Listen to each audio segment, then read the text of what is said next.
ಕೋಪವೇ ಹಿಂಸೆಗೆ ಕಾರಣ, ಸಹನೆಯೇ ಬಾಳಿಗೆ ಭೂಷಣ.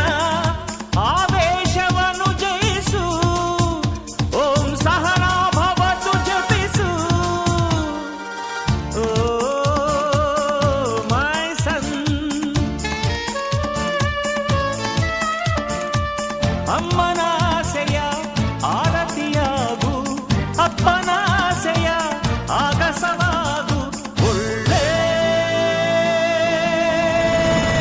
ಜನರಲ್ಲೊಂದಾಗು, ನಾಡಿನ ಒಳ್ಳೆಯ ಪ್ರಜೆಯಾಗು.